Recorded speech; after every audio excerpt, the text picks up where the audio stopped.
সুদের 70টি শাখা রয়েছে। তার ভিতরে সর্বনিম্ন শাখা হচ্ছে আপন মায়ের সাথে জিনা করার গুনাহ। আওয়াজ দিয়ে বলেন নাউজুবিল্লাহ। ভালো করে শুনেন, সুদের কারবার করতেছেন, নামাজ পড়তেছেন, ভালো করে শুনেন। আমরা অনেক সময় প্রস্টিটিউট নারী, যে সমস্ত নারীরা নিজের দেহ বিক্রি করে খায়, তাদেরকে আমরা সমাজের কীট মনে করি। আমরা মনে করি এরা হলো সমাজের কীট, সে তার দেহকে বিক্রি করে খাচ্ছে। সে তার দেহকে বিক্রি করে খেলেও এই নারী তার আপন বাবার সাথে জিনা করার গুনাহ করে না। এই নারী তার আপন ছেলের সাথে জিনা করে না।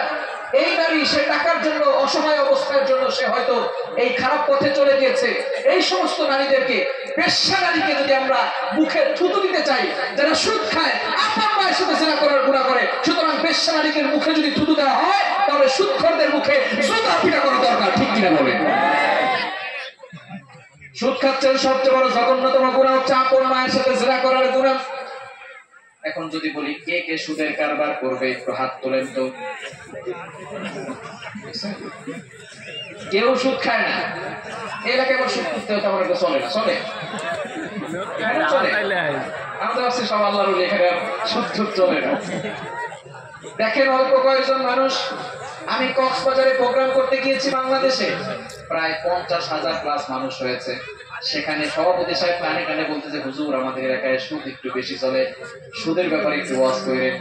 আমি যখন বললাম যে ব্যক্তি সুদ খায়, আপন মায়ের সাথে জিনা করার গুনাহ করে, এখন বলেন তো কে কে তার মায়ের সাথে জিনা করার গুনাহ করছে? কেউ হাত তোলে না। আমি বলি সভাপতি সাহেব কি বললেন? কেউ তো সুদ খায় না, খালি খালি ছোটবারের নামে বদনাম করলেন। বলে হুজুর লজ্জায় হাত তুলেন। আমি বললাম মাত্র 40 থেকে 50,000 মানুষের ভিতরে আপনার লজ্জা লাগে, আপনার হাত তুলতে ভয় লাগে। আমি আমার মায়ের সাথে জিনা করার মতো গুনাহের কাজ করেছি, এই অল্প কয়েকজন মানুষের ভিতরে আমাদের লজ্জা লাগে। কিয়ামতের ময়দানে সারা পৃথিবীর সকল মানুষগুলো থাকবে, ফেরেশতা থাকবে, সকলের সামনে আল্লাহ পাক রব্বুল আলামিন আপনার কপালের ভিতরে চিহ্ন দিয়ে দিবেন, মোহর লাগিয়ে দিবেন, আপন মায়ের সাথে জিনাকারী ব্যক্তি। তখন আপনার লজ্জা কোথায় পালাবে? তখন আপনি কোথায় গিয়ে পালাবে? এজন্য সুদ ছাড়ার দরকার আছে না নাই? আরো জোরে বলে। আপনাকে হালাল খেতে হবে, কোনোভাবেই হারাম যাতে করে আপনার পকেটের ভিতরে না আসে, এই চিন্তা করা যাবে তো ইনশাআল্লাহ?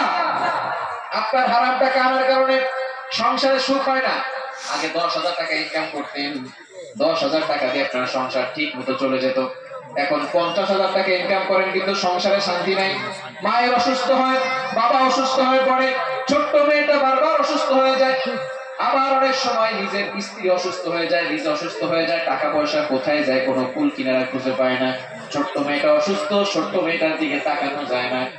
ডক্টরের কাছে নিয়ে যায়, ছোট্ট মেয়েটার কি হয়েছে কোনো কুল কিনারা খুঁজে পায় না, ডক্টর কোনো রোগ ধরতে পারে না।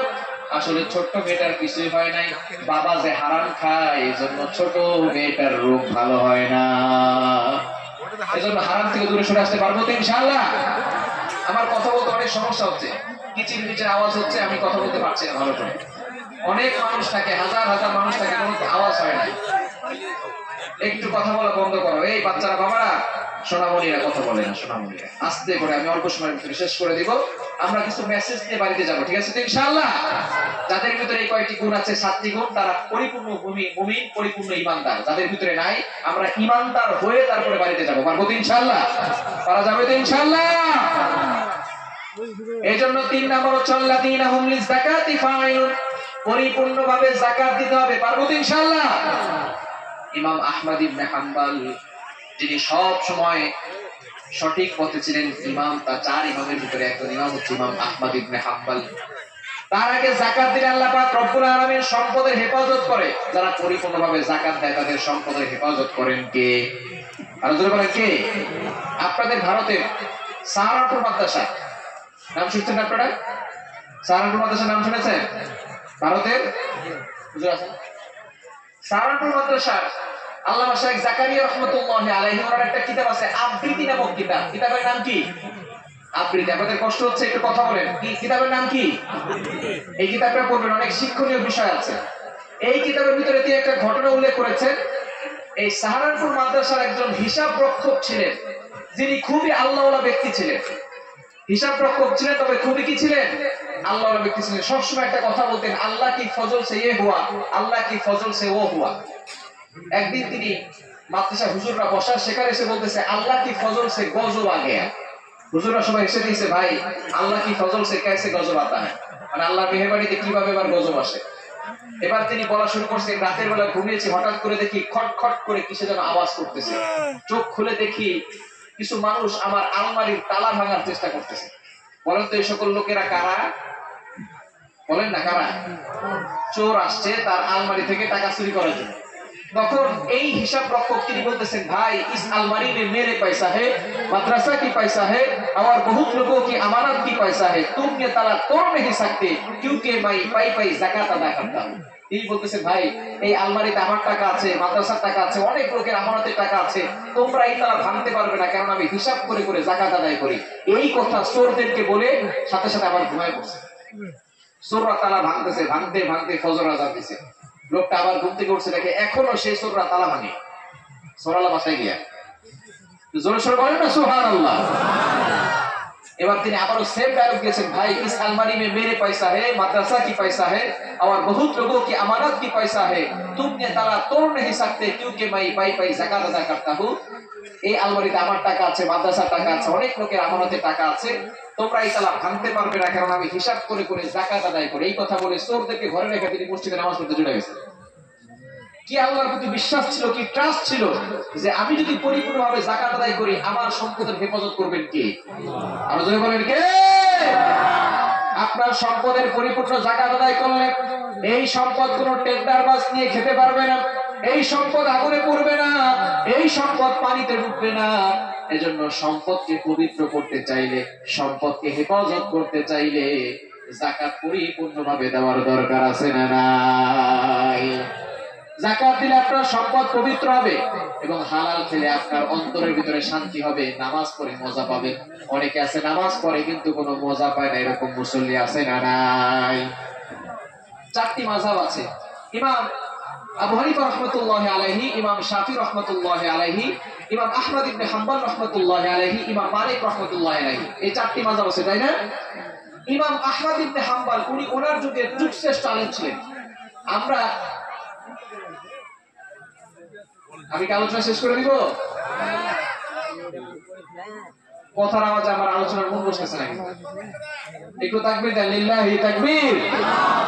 জোরে জোরে একজন যুবক দাঁড়ান, নারায়ে তাকবীর বলেন। একজন যুবক দাঁড়ান, দেখি কে আছে, তাকবীর দেন। একজন যুবক দাঁড়ান।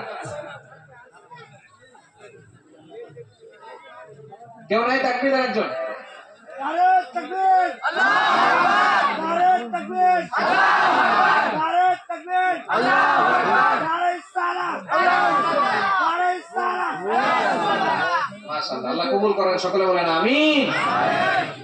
চার মাযহাবের ভিতরে আমরা যে মাযহাবকে ফলো করি, ইমাম আবু হানিফা রাহমাতুল্লাহ আলাইহির মাযহাব, ঠিক কি না? ইমাম আবু হানিফা রাহমাতুল্লাহ আলাইহি হলেন ওস্তাদের ওস্তাদের ওস্তাদ, অর্থাৎ তিনি 29 জন সাহাবীকে দেখছেন। ইমাম আবু হানিফা রাহমাতুল্লাহ আলাইহির ছাত্র হলেন ইমাম মালিক রাহমাতুল্লাহি আলাইহি, ইমাম মুহাম্মদ রাহমাতুল্লাহি আলাইহি।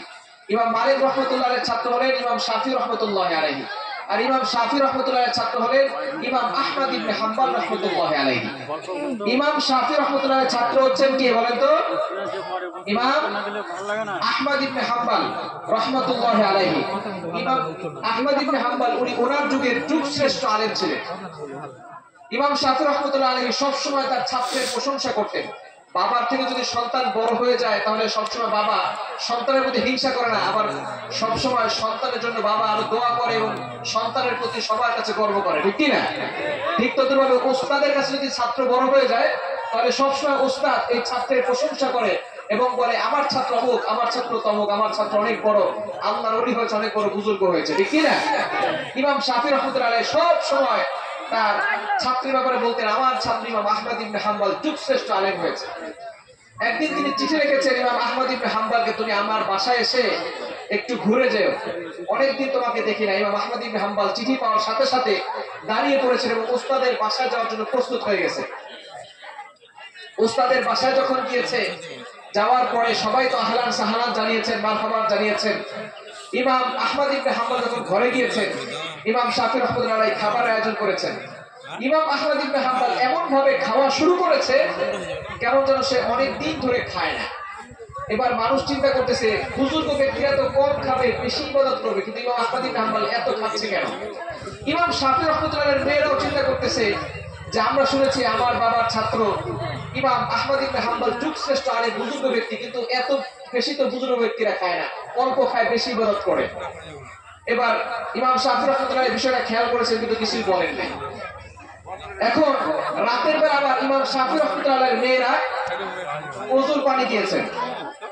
এই বাচ্চাদের উঠে দেন এখান থেকে, এই বাচ্চারা যাও, উঠো উঠো, এই বাচ্চাদের উঠে দেন, এখানে মুরব্বীরা এসে বসেন, বাচ্চারা উঠে যাও, এই উঠো উঠো, এদের উঠো, এই বাচ্চাদের উঠে দাও সবাইকে, উঠো উঠো উঠো, যাও, তোমাদের আলোচনা শোনা লাগবে। একটু জিকির করেন, লা ইলাহা সুবহানাল্লাহ আলহামদুলিল্লাহ লা ইলাহা ইল্লাল্লাহ সুবহানাল্লাহ আলহামদুলিল্লাহ লা ইলাহা ইল্লাল্লাহ সুবহানাল্লাহ আলহামদুলিল্লাহ লা ইলাহা ইল্লাল্লাহ লা ইল্লাল্লাহু মুহাম্মাদুর রাসূলুল্লাহ। ওদেরকে একসাথে বসে না, আবার গল্প করবে, ওই ভিতরে ভিতরে দুইজন বসে যাও, যাও যাও, ভিতরে চলে যাও, ভিতরে চলে যাও, একসাথে বসালে আবার গল্প করা শুরু করবে। ইমাম আহমদ ইবনে হাম্বল যখন ইমাম শাফিঈ রাহমাতুল্লাহ আলাইহির বাসায় গিয়েছেন, খাবার অনেক বেশি খেয়েছেন, মানুষ এটাকে ফলো করেছে। এরপর ইমাম শাফিঈ রাহমাতুল্লাহ আলাইহির মেয়েরা চিন্তা করতেছেন ইমাম আহমদ ইবনে হাম্বল হচ্ছে যুগশ্রেষ্ঠ আলেম, রাতের বেলা তো তাহাজ্জুদ মিস করবে না, রাতের বেলা ওযুর পানি দিয়ে দিয়েছেন। ওযুর পানি দেওয়ার পর ইমাম আহমদ ইবনে হাম্বল, ফজর আযান হয়েছে, তিনি নামাজ পড়তে চলে গিয়েছিলেন। এবার মেয়েরা এসে যখন দেখলেন যে বিছানা ঠিক করতে আসার পরে দেখলেন ওযুর পানি সে আগের মতোই আছে, বোঝা গেল ইমাম আহমদ ইবনে হাম্বল মনে হয় ওযু করে নাই, ওযু ছাড়াই ফজর নামাজ পড়তে চলে গেছে। এবার ইমাম শাফিঈ রাহমাতুল্লাহ আলাইহির মেয়েরা খেপছে যে বাবা আপনি বলেছেন ইমাম আহমদ ইবনে হাম্বল যুগশ্রেষ্ঠ আলেম বুজুর্গ ব্যক্তি, দেখলাম রাতের বেলা বেশি বেশি খাইলো, আবার রাতের বেলা ওযু না করে, তাহাজ্জুদ তো বললোই না, ওযু না করে ফজর নামাজ পড়তে চলে গেছে, এটা আবার কেমন বুজুর্গ? ইমাম শাফিঈ রাহমাতুল্লাহ আলাইহি চিন্তা করছে সত্যি তো ব্যাপারটা অন্যরকম হয়ে গেছে। ইমাম আহমদ ইবনে হাম্বলের কাছে গিয়ে বলতেছে, আহমদ তোমার ভিতরে কিছু বিকৃতি ঘটেছে, তোমার চরিত্রের ভিতরে কিছু বিকৃতি ঘটেছে, বিষয়টা কি একটু বলো। ইমাম আহমদ ইবনে হাম্বল বলে, হুজুর কি হয়েছে বলে? গতকাল রাতে দেখলাম অনেক খেয়েছো, আবার রাতের বেলা তোমার জন্য পানি রাখা হয়েছে, তুমি ওযু না করে ফজর নামাজ পড়তে চলে গেছো, ব্যাপারটা কি? ইমাম আহমদ ইবনে হাম্বল বলেন, হুজুর আপনি যা বলেছেন বিষয়টা তা নয়, আসলে গতকাল যখন আপনি আমার সামনে খাবার দিয়েছেন, এই খাবারটার ভিতরে আমি কোনো হারামের গন্ধ পাই নাই, এতটা হালাল খাবার, কেমন যেন আসমান থেকে বৃষ্টির মতো রহমত নাজিল হচ্ছে। এক একটা লোকমা যখন আমি আমার মুখের ভিতরে দিচ্ছিলাম, কেমন যেন খাবার দিচ্ছি না, নূর এক একটা লোকমা আমি আমার গলার ভিতরে প্রবেশ করতেছি, বলেন সুবহানাল্লাহ। আমি মনে করলাম এরকম হালাল খাবার আর পাবো কিনা, হালাল খাবার খেলে ইবাদতে মজা পাওয়া যায়, মেধা বিকশিত হয়, মেধা প্রশস্ত হয়, আল্লাহ পাক রব্বুল আলামিন মেধা খুলে দেন। আমি ভাবলাম ইমাম শাফিঈ রাহমাতুল্লাহ আলাইহির ঘরের খাবার কি হারাম হতে পারে? আওয়াজ দিয়ে বলেন হারাম হতে পারে। ইমাম শাফিঈ রাহমাতুল্লাহ আলাইহির খাবার হচ্ছে হালাল খাবার। ইমাম আহমদ ইবনে হাম্বল বলেন, হুজুর এই খাবার খাওয়ার ফলে আমি ইবাদতে এতটা মজা পেয়েছি, গতকাল রাতে আমি খাবার খাওয়ার পরে ইবাদত করা শুরু করেছি, আমি এতটা ইবাদত করে মজা পেয়েছি, আমি আর ওযু ভাঙি নাই, ইশারের ওযু দিয়ে আমি তাহাজ্জুদ পড়েছি, আমি ফজরের নামাজও পড়তে পেরেছি, বলেন সুবহানাল্লাহ।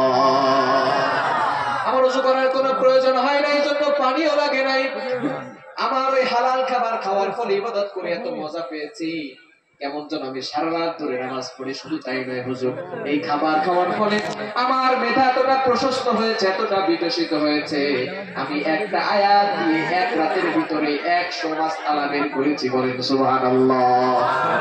এজন্য হালাল খাওয়ার দরকার আছে না নাই? সন্তানদেরকে হারাম খাওয়ানোর দরকার, সব থেকে আগে ভুলতে হবে হারাম খাওয়ানো যাবে না, সন্তানদেরকে খাওয়ালে হালাল খাওয়ানোর দরকার আছে না নাই? আব্দুল কাদের জিলানী রাহমাতুল্লাহি আলাইহির জীবনী পড়ে আমি অবাক হয়ে গেলাম। 40 বছর ধরে আব্দুল কাদের জিলানী রাহমাতুল্লাহি আলাইহি নামাজ পড়ে, কিন্তু নামাজে কোনো মজা পায় না, নামাজে কোনো মজা পায় না। আব্দুল কাদের জিলানী রাহমাতুল্লাহি আলাইহির মাকে একবার জিজ্ঞেস করেছেন, মা 40 বছর ধরে নামাজ পড়ি কোনো মজা পাই না, কারণটা কি? এবার মা ডাক দিয়ে বলতেছে, আব্দুল কাদের জিলানী, আমি তো কোনো গুনাহের কাজ করি নাই, সবসময় আল্লাহর ইবাদত করেছি, তবে দুইটা কথা আমার স্মরণ আসে। এক নাম্বার, একজন আমার কাছে দুধ রাখতে দিয়েছিল, উপরের স্বর দেখে আমার লোভ লেগে গিয়েছিল, আমি আঙ্গুল দিয়ে সেই দুধের উপর থেকে একটু স্বর নিয়ে আমার মুখে দিয়েছিলাম, যদিও তখন বলি নাই, পরবর্তী সময় তাকে বলে দিয়েছিলাম, কিন্তু তখন আমি আমার মনে পড়ে না বলে খেয়েছি।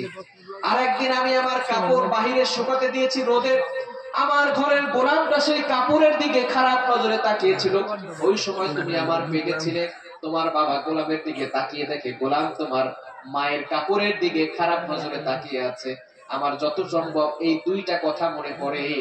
এক নাম্বার, আমার কাপড় বাহিরে শুকাতে দিয়েছি, আর দ্বিতীয় নাম্বার, ওই যে দুধের থেকে একটু সর খেয়েছি, পরবর্তী সময় যদিও বলে দিয়েছি। এই দুইটি কারণ ছাড়া অন্য কোনো গুনাহের কথা আমার মনে পড়ে না।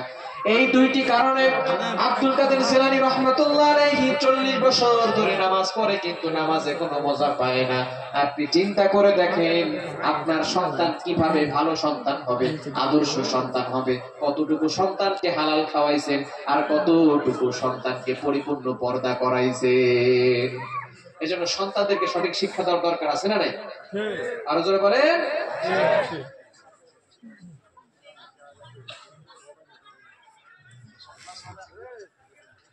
তাহলে ওয়াল্লাযীনা হুম লিযাকাতি ফাইলুন, যাকাত দিতে পারবো তো ইনশাআল্লাহ। 4 নম্বরে যে ওয়াজ চলে আসছে যুবকদের ওয়াজ, মা বোনদের ওয়াজ চলে আসছে, ওয়াল্লাযীনা হুম লিফুরুজিহিম হাফিজুন, লজ্জাস্থানকে হেফাজত করা, পর্দা করার দরকার আছে না নাই? আরো জোরে বলেন, আছে না নাই? নারীদের জন্য আল্লাহ তাআলা জান্নাত সহজ করে দিয়েছেন, 4টি কাজ করলে নারীরা জান্নাতি। কয়টি কাজ? 4টি কাজ যদি কোনো নারী করতে পারে, আল্লাহ পাক রব্বুল আলামিন তার জন্য জান্নাতের 8টি দরজাই খুলে দিবেন। বলেন সুবহানাল্লাহ। কাজ কয়টি? 1 নাম্বার, নামাজ কায়েম করবেন। নারীদেরকে আল্লাহ পাক রব্বুল আলামিন আল্লাহ প্রদত্ত কিছু অসুস্থতার সময় দিয়েছে, তখন নামাজ পড়ার কোনো দরকার, নামাজ আল্লাহ তাআলা ছাড় দিয়েছেন। বুঝা গেল নারীদের উপরে কঠিন করা হয়েছে না সহজ করা হয়েছে। 1 নাম্বার হচ্ছে নামাজ কায়েম করতে হবে।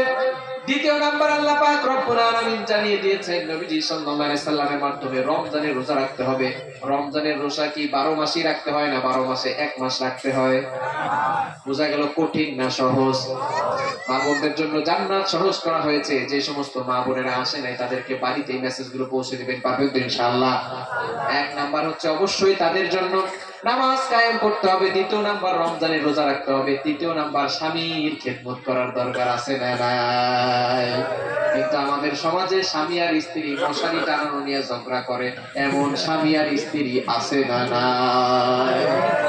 ভালো করে শুনে রাখেন মা বোনেরা, আপনার স্বামী হচ্ছে আপনার কাছে হীরার টুকরা, স্বামীর সাথে খারাপ ব্যবহার করা যাবে না। নবীজি সাল্লাল্লাহু আলাইহি সাল্লাম জানিয়ে দিয়েছেন, যদি কোনো স্বামীর কাছ থেকে কোনো স্ত্রী যদি এমন অবস্থায় মারা যায়, আর তার স্বামী যদি স্মরণ করে যে আমার স্ত্রী ভালো ছিল, আমার স্ত্রী নেককার ছিল, আল্লাহ পাক রব্বুল আলামিন স্বামীর কথা অনুযায়ী ওই স্ত্রীর জন্য জান্নাতের 8টি দরজাই খুলে দিবে। বলেন সুবহানাল্লাহ। এজন্য মা বোনেরা যারা আছেন, আপনার স্বামী হচ্ছেন আপনার হীরার টুকরা, এজন্য স্বামীর সাথে ভালো ব্যবহার করবেন। আর পুরুষরা যারা আছেন, বউরে পাশে গিয়ে উড়ো ধরে পিটাইবেন। পারবেন না? পারবেন না? বউ মারে কে কে দেখে হাত তুলে দেখছেন? বউ কেউ মারে, বউ মারা যাবে না। নবীজি সাল্লাল্লাহু আলাইহি সাল্লামের 11 জন স্ত্রী ছিল, তিনি কখনো কোনো স্ত্রীর উপরে হাত তোলেন না। এইজন্য স্ত্রীদের উপরে কখনো আঘাত করা যাবে। স্ত্রীদেরকে ভালোবাসবেন, তবে 4টি কারণে স্ত্রীকে মারা যাবে। কয়টি কারণে? এই তো ভালো আওয়াজ আসছে। এইবার হুজুর আলোচনাটা খালি করেন, দেখেন বউ কেমনে পিটাইতে হয়। 4 কারণে বউকে শাসন করা যাবে, 4 কারণে বউকে মারা যাবে।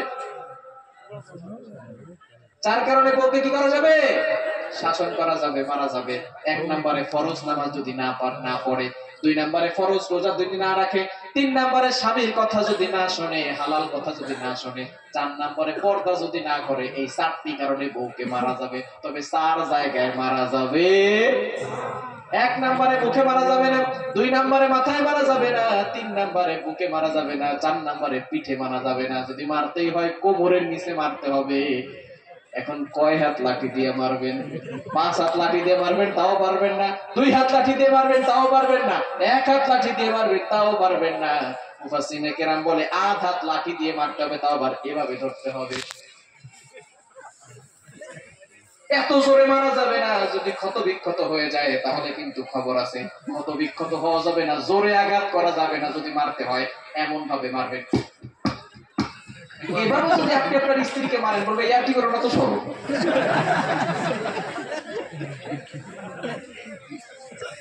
ঠিক না? আল্লাহ তাআলা ইসলাম সহজ করে দিয়েছেন, নারীদেরকে ভালোবাসতে হবে। এখন এই ওয়াজ যদি যখন আমি বাংলাদেশ উত্তরবঙ্গে করেছি, এক যুবক আছে হুজুর যে ওয়াজ করছে স্ত্রীকে তার মারা যাবে, মারা যাবে। অর্ধেক লাঠি দিয়ে মেসকের মতো লাঠি দিয়ে এভাবে ধরতে হবে, এইটা দিয়ে আবার কিভাবে পারবে? বলে হুজুর এই লাঠি দিয়ে কি গুঁতো দেওয়া যাবে? তাও গো পিটায় সারবে, এরকম পুরুষ আছে না নাই? আল্লাহ বলেছেন না না, খবরদার। 4 নাম্বার পড়া 20 নাম্বার পৃষ্ঠার 3 নাম্বার লাইন সূরা নিসার 19 নাম্বার আয়াত আল্লাহ বলেন ওয়াশিরুহুন্না বিল মা'রুফ, তোমরা তোমাদের স্ত্রীদের সাথে ভালো ব্যবহার করো। স্ত্রীদের সাথে কখনো খারাপ ব্যবহার করা যাবে। স্ত্রীদের সাথে ভালো ব্যবহার করবেন। স্ত্রীরা একটু বক্র, স্ত্রীরা একটু বাঁকা, তারপর তাদের সাথে ভালো ব্যবহার করার দরকার আছে না নাই? আরো জোরে বলেন আছে না নাই? স্ত্রী একটু বক্র হবে। অনেকের কাছে কালো রং অপছন্দনীয়, কিন্তু চুল কালো হওয়া সকলের কাছে পছন্দনীয়, ঠিক কি না? বাম পাজরের হাতটা বাঁকা হওয়াটাই সুস্থতার আলামত। কারণ যদি সোজা থাকে তাহলে কিন্তু সেটা অসুস্থ ব্যক্তি। এজন্য মা বোনেরা একটু বক্র থাকবে, এটাই হচ্ছে নারীদের সৌন্দর্য। বলেন সুবহানাল্লাহ। ইসলাম নারীদেরকে মর্যাদা দিয়েছে, নারীদেরকে সম্মান দিয়েছে। এজন্য খবরদার মা বোনেরা, 4 নাম্বার কাজ হচ্ছে পর্দা করতে হবে। তাহলে নারীদের জন্য 4টি কাজ জান্নাতে যাওয়ার জন্য: 1 নাম্বার নামাজ পড়বে, 2 নাম্বার রমজানের রোজা রাখবে, 3 নাম্বার স্বামীর খেদমত করবে, 4 নাম্বার কি বলেন তো? পর্দা করবে, নিজের সতীত্বের হেফাজত করবে। 4টি কাজ করলে আল্লাহ পাক রব্বুল আলামিন নারীদের জন্য 8টি দরজায় খুলে দিবেন। বলেন সুবহানাল্লাহ। এরপরে 5 নাম্বার ওয়াল্লাযীনা হুম লিআমানাতিহিম, আপনার সন্তানের জন্য আপনার আমানত আছে।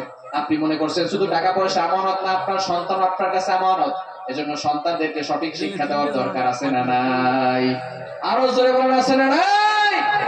সন্তানদেরকে সঠিক শিক্ষা দিতে হবে। আপনি আপনার সন্তানকে ইংলিশ মিডিয়ামে পড়ান, বাংলা পড়ান, ইংরেজি পড়ান, বিজ্ঞান পড়ান, তাতে আমাদের কোনো আপত্তি নেই। তবে আগে আপনার সন্তানকে মুসলমান বানান, এরপরে সব শিক্ষা দেন, তাতে আমাদের কোনো আপত্তি নাই, ঠিক কিনা? আগে আপনার সন্তানকে মুসলমান বানান।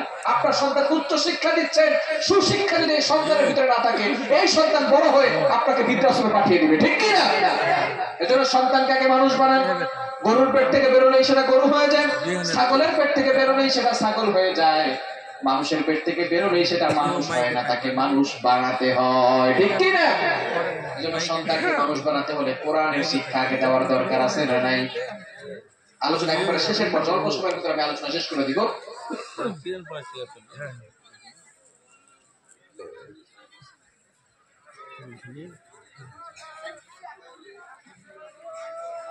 আচ্ছা, ওয়াল্লাযীনা হুম লিআমানাতিহিম ওয়া আহদিহিম রাউন।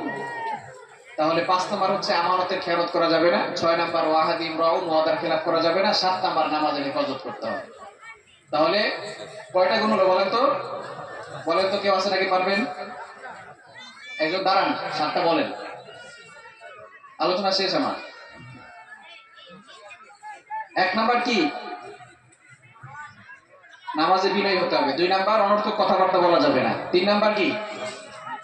হ্যাঁ, যাকাত দিতে হবে। 3 নাম্বার যাকাত দিতে হবে। 4 নাম্বার লজ্জাস্থানের হেফাজত করতে হবে। 5 নাম্বার আমানতের খেয়ানত করা যাবে না। 6 নাম্বার ওয়াদার খেলাফ করা যাবে না। 7 নাম্বার নামাজের হেফাজত করতে হবে। এখন কথা হচ্ছে, আল্লাহ তাআলা শুরু করলেন নামাজ দিয়ে, শেষও করলেন নামাজ দিয়ে। নামাজ পড়ার দরকার আছে না নাই?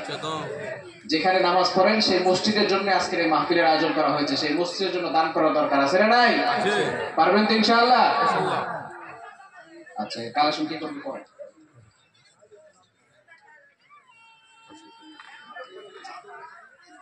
আচ্ছা আচ্ছা, যে যা পারেন আল্লাহর জন্য একটু দান করেন ইনশাআল্লাহ। আপনাদের মসজিদের জন্য সরকারি ফান্ড থেকে কোনো টাকা পয়সা আসে না, যে যা পারেন দান করেন ইনশাআল্লাহ।